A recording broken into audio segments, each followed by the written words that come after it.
Bueno, yo soy Juan Carlos Aguilar, yo soy reportero desde hace 18 años y tuve la gran fortuna de estar 8 años colaborando en la revista Nuevo Alarma, digamos, ya de la era de Miguel Ángel Rodríguez.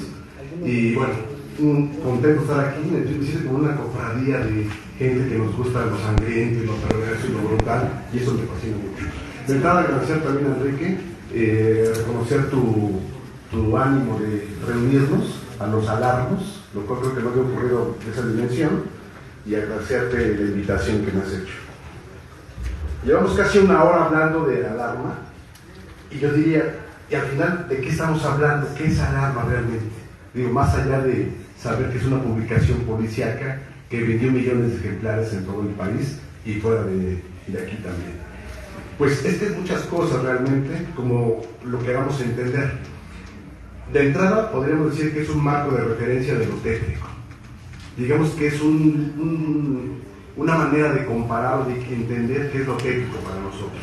Así como Enrique Meitinides durante 50 años nos enseñó a ver cadáveres de una perspectiva muy específica y muy estética, muy de él, la revista Alarma también nos enseñó qué es lo técnico para nosotros, para los mexicanos. Entonces creo que de entrada se me hace muy afortunada esa lectura de que nos enseña un poco a comprender ese fenómeno. Por otro lado, y aquí citaría a Miguel Ángel Rodríguez, es también un catálogo de malas prácticas y castigos ejemplares. Es como un muestrario de lo que no tendríamos que hacer si es que no queremos aparecer en la portada de la revista. Siempre decía Miguel Ángel, después de 25 años o 30 o más como autor, he aprendido que si yo me comporto mal en el transporte público o de repente molesto a una chica, puedo acabar con un piquete en el vientre y después ser portada a la... Dices, a la fecha me porto muy bien. Entonces como que puede ser un catálogo de buenos comportamientos. Por otro lado, y también lo decía Miguel Ángel muy bien, es un aliciente para quien no tiene nada.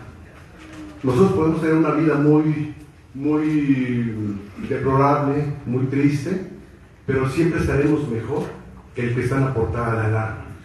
El que está en la portada de la alarma está peor justamente porque ya no está. Entonces a partir de ahí podemos venir que no somos tan desdichados porque no estamos impresos en esa revista. Y de entrada es un aliciente para quien no tiene nada. También me gusta mucho esa definición.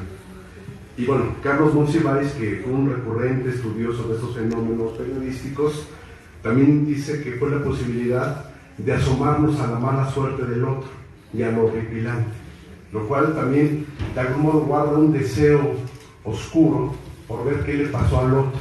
Y digamos que aunque la muerte nos democratiza, porque todos vamos para allá, mientras a mí no me ocurra, todavía como que la estoy librando y digamos que ahí la estamos librando y por lo pronto estoy vivito y coleando, ¿no? Entonces como asomarse a la mala suerte del otro, y creo que también es una definición bastante interesante que hace Carlos Monsiváis. Ahora, yo diría que Alarma, como ya dijeron mis compañeros, pues tiene de algún modo una historia bastante dividida. Digamos, por un lado se exalza todo lo que ha sido Alarma, y todo voy un poco a enumerar, y también se critica otra parte, que sobre todo en estos tiempos más actuales, se ha machacado mucho en torno a eso. Yo de entrada diría que debemos entender a la publicación como una hija de su tiempo, una hija de su contexto. Nació en un contexto muy particular y fue heredera de otras publicaciones. Es decir, no es que sea una publicación que nació de la nada, sino que evidentemente responde a toda una corriente del periodismo mexicano que se va haciendo en ese momento y que Alarma se suma a eso. Evidentemente llega a otros niveles y por eso creo yo es el éxito que tiene esa revista. Y para enumerar, no fue la primera publicación en su tipo, desde luego. Desde el siglo XIX había publicaciones con secciones específicas de nota roja. En el siglo XX ya hubo periódicos que tenían secciones más grandes que trataban crímenes y asesinatos. Y bueno, está el citado Magazine de Policía, Manos Arriba, Nota Roja o Mundo Policíaco, que también editaba Excelsior. No fue tampoco la primera en publicar cadáveres. Ya había fotografías de cadáveres bastante tétricos. Y ahora recuerdo una del periódico El Popular de 1932, justamente está por cumplir casi 100 años, en donde una cabeza de portada dice, decapitado en la colonia del Valle. Y aparte de refilón, quita el estigma, ¿no?, de que todo ocurre en el Estado de México, en Iztapalapa, ¿no? Hay un decapitado en la colonia del Valle, en 1932. Entonces me puede fascinar también porque desde un bofetón como que quita un poco de estigmas en torno a otras colonias, y ahí también hay decapitados. Eso es del 32, imagínense. Y aparte traía, tiene un sumario que me gusta mucho que dice, el periódico que refleja la realidad como un espejo. O sea que se jactaban de eso, de que así como ocurren las cosas, te las vamos a presentar. Entonces, ahí están las dos cosas, ¿no? Tampoco fue la primera en recurrir al humor negro. Evidentemente, Alarma tiene unas cabezas magistrales, pero ya había publicaciones de mediados del siglo que ya acusaban cabezas con ese tipo de humor, ¿no? Ya existía, y digamos que don Carlos Ambiol Lizárraga lo hace y lo lleva a otros niveles, y eso creo que parte de su éxito. Aquí voy a permitir leer un poco acerca de esto, 3-4 párrafos, para no balbucear con esta idea. Dice, bueno, algunas de las cabezas que podemos de repente leer en Alarma, pues son hilarantes, ¿no? Y qué bueno que lo sean. No creo que haya una persona que aguante una publicación policíaca como estas, sin que entre las páginas se ría un poco por el hecho trágico que estamos leyendo. Van un par de cabezas que me gustan mucho. Dice, sonó un tiro y Juan Manuel solo dijo, ¡ay! Fíjense. De hecho, ni siquiera hay que leer la nota, ya con la pura cabeza, era ver toda la información completa. Otra, le gritó, te voy a matar, y que lo va cumpliendo. La amenaza estaba allá en la propia cabeza. O una más fuerte, el mujercito quiso pedir perdón, pero ya estaba muerto. Ya no podía. Y aparte, ¿cómo va también juzgando, no? En Alarma las cabezas juzgan, aniquilan. Los adjetivos son aplastantes y enjuician al mujercito, a la hombrecita, al hippie greñudo o al casado rabo verde. El ridículo como forma de castigo por todas las fechorías cometidas por el vil raterazo, el viejo calenturiento, la mala madre o el hijo ambicioso y sin escrúpulos. Nadie queda salvo. Todos, de una manera u otra, pasan por la filosa cuchilla de sus páginas. Pero entonces, ¿cómo entender una revista como Alarma? ¿Es necesario hacerlo? Su aportación, además del periodístico, en sus páginas se van a conocer hechos policíacos de todo el país, debe encontrarse en que nos descifra como sociedad, nos desviste y nos trae a la memoria nuestro pasado particularmente violento. No solo eso, funciona como una válvula de escape que libera la violencia contenida, los malos pensamientos. La suya es una lectura catártica que al final termina por liberarnos, tal y como es un libro o una película. En medio de un mercado saturado de publicaciones de nota roja, incluso de aquellos grupos editoriales que critican la exhibición de la violencia, está la catarsis. La catarsis, es su mayor aportación. Una mala broma que nos provoca una sonrisa perpleja y nos permite observarnos al interior de nosotros mismos. Pero como Alarma nos revela también a nosotros. Es como un espejo esa revista. Estamos viendo tragedias, pero también nos muestra los impulsos de lo que uno podría ser capaz de hacer. El victimario en el espejo. Entonces, eso también es muy interesante. Al final del tiempo, cuando se prepara una publicación conmemorativa por los 60 años, ojalá haya una publicación, será muy interesante, del surgimiento de Alarma, quedarán dos cosas. El registro puntual de los acontecimientos trágicos que marcaron determinada época, y decía Miguel Ángel, si dice 23 balazos, es porque fueron 23 balazos. No tenemos que exagerar un balazo más, porque la realidad es bastante cruenta, ya no hace falta hacer novela de esto. Y la función social que cumplió, aunque no fuera a veces del todo consciente de la publicación. Bueno, entonces me quedé en esa parte, ¿no?, de los titulares. Entonces, ¿a qué debe su éxito Alarma? Yo diría que es que Alarma llegó a otro nivel a las cosas, como nunca antes había ocurrido, y ahí coincido con mi compañera, como nunca más va a volver a ocurrir. Fue un momento muy particular en el que los trancazos a doble página de las fotografías a color de una cabeza o un cuerpo mutilado eran el deleite de millones de fieles lectores. Y la otra, pues el humor sangriento, que era negrísimo y que tampoco tuvo parangón en otra publicación y ni lo va a tener ahora, mucho menos. A eso, desde luego, hay que agregar otra cosa que para mí es una de las grandes cualidades de Alarma. Los detractores de Alarma nunca lo van a reconocer, y los que son fieles de Alarma creo que pocas veces lo evocan, que es la calidad narrativa, la calidad periodística y literaria de los reporteros de alarma. Voy a citar solamente 4. Uno, por supuesto, Jesús Sánchez Hermosillo, quien revela el caso de las Poquianchis, como ya nos comentó la compañera, que era un reportero capaz y a todas luces sagaz, se hizo, digamos, intimó con las Poquianchis, las entrevistó en la prisión, cada semana publicó durante meses el caso de las Poquianchis, y fue un reportero que permitió, digamos, a todas luces sacar a flote esa noticia que le fue encomendada por don Carlos Javier de Zárraga. Y bueno, ahí se muestra la calidad de Jesús Hermosillo. Otro, bueno, Raúl Suárez, que fue el primer reportero justamente que da esa nota de Aida, la ex vedette, que es acusada de robar Casimir Inglés y que la encierran en una cárcel de mujeres en Iztapalapa, injustamente, y que fue, digamos, que también una de las notas de portada del primer número de Alarma.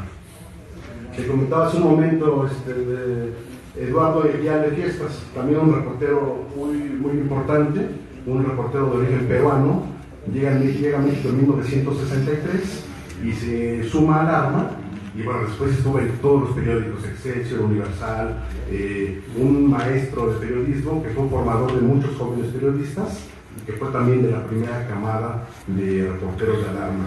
Y bueno, es una reportera que también tuvo su momento importante, que es Ana María Longe, una reportera que aún vive, ya está un poco grande, evidentemente, y también tuvo su época en Alarma y después hizo mucho periodismo cultural. Ahora su hijo es cineasta mexicano, y ha hecho varias películas ya de manera importante. Bueno, eso por la parte literaria de Alarma. Había una calidad periodística y narrativa en los textos que publicaba. Y yo quisiera decir aquí, aquello del periodismo narrativo, ahora hay una moda en las últimas 2 décadas de ese asunto del periodismo narrativo. Pareciera que eso es algo que se hace solamente en las grandes revistas con impresiones lujosas, y es un periodismo, prácticamente son escritores, pero nos dan chance que los leamos en alguna revista, ¿no? Prácticamente. A mí se me hace un poco una farsa realmente eso. El periodismo narrativo ha estado desde el siglo XIX, y en Alarma estuvo siempre, en esa primera etapa fue clarísimo. Unas crónicas espléndidas de lo que era una cobertura periodística, entrevistas muy bien manejadas, y buenos reportajes, sin duda. Todos los géneros bien manejados, con una calidad notable para la época, y que hoy en día no podría superarse tan solo por el tamaño de los productos periodísticos. Ahora son 4, 6, 8 párrafos, y estas eran planas grandes, donde eran verdaderos reportajes, y aparte como era un semanario, pues permitía más investigación de las cosas, ¿no? Entonces creo que es un elemento que hay que destacar, la parte narrativa, periodística y literaria de los textos de Alarma. Evidentemente, además de la parte policíaca, pues había textos de historia, como usted muy bien refirió, textos de la Revolución Mexicana, de la Segunda Guerra Mundial, había otras secciones.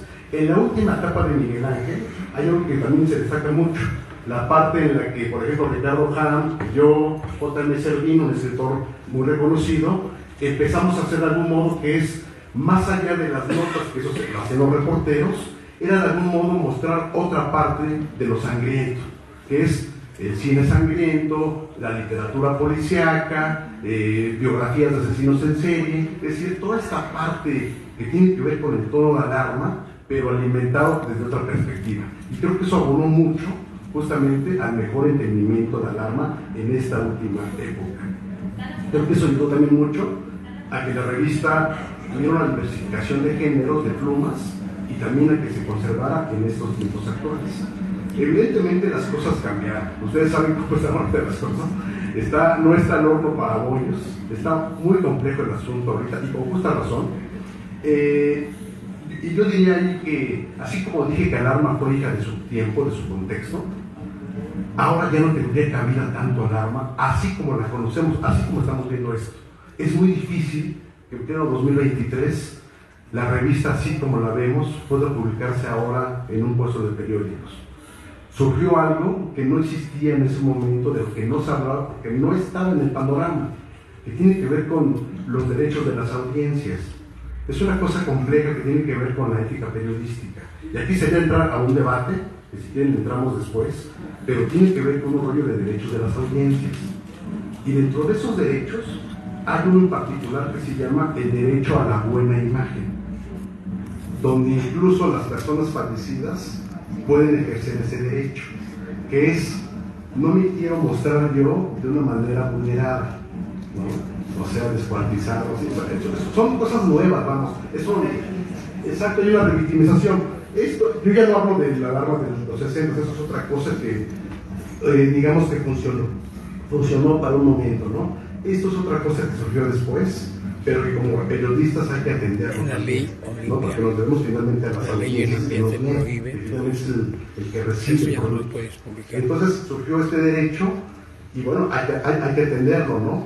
Por eso ahora vemos que no se pueden poner rostros de los niños, por ejemplo, aunque estén en vida, aunque estén en vida y todo, hay que taparles el rostro, porque tienen sus derechos ellos también, derechos infantiles, pues, publicaciones, no vamos. Entonces, cambió el panorama. Yo quiero que destacaría, para no abundar más, porque sé que van a participar los alarmos, es que, por una parte, está la parte creativa y la parte estética de cómo todos nosotros podemos disfrutar y ver la muerte. Lo sangriento, ¿no? Todos esos productos de las portadas de los discos, las obras de teatro, las novelas, toda esta parte, digamos, de creadores y de cómo nos contactamos estéticamente con la muerte. Creo que eso no tiene ningún filtro, ¿eh? Eso puede ir, pero sin freno, pues, ¿no? Digamos que tener un rollo creativo, digamos, hasta artístico, pues. La otra parte, que tiene que ver con el producto periodístico, donde hay entrevistas, donde hay personas, donde hay historias, que tenemos que ir cuidando también como periodistas, es una parte que tendría que irse modificando, ¿no? Entonces, de algún modo las cosas cambiaron y Alarma quedó quedando un poco fuera de ese terreno. Creo que como reporteros policíacos, yo sé que aquí hay varios reporteros policíacos, tendríamos que actualizarnos en ese sentido y entender que las cosas cambiaron y hacer las cosas mejor que como las hemos hecho. Un reportero nunca acaba de aprender y en ese sentido tenemos que un poco revisar qué hacemos, qué no hacemos, cómo presentamos un producto. Yo siempre digo, el reportero que cuida su lenguaje, que es preciso con las fuentes, que no exagera la información, que no bestializa a las víctimas, así diciéndole van a su casa, ¿no? Como si fuera un animal, le permite que tenga un trabajo más responsable y más seguro para él mismo también. El reportero responsable cuida su integridad también a sí mismo y a sus compañeros. Entonces creo que es un poco eso. Ojalá pudiéramos de algún modo regresar justamente a esa alarma de los 60 que tenía esos elementos, cuidaba las imágenes, cuidaba las historias y presentaba un producto con el deseo, como ya lo dijo su hijo, de tener justicia social y de hacer justicia con las víctimas. Que creo todo justamente alarma en esa primera etapa, ¿no? Entonces creo que sería lo valioso de esto y yo ahí te corto para no abundarme más. Les agradezco mucho que estamos acá y pues festejemos a Alarma. Muchas gracias.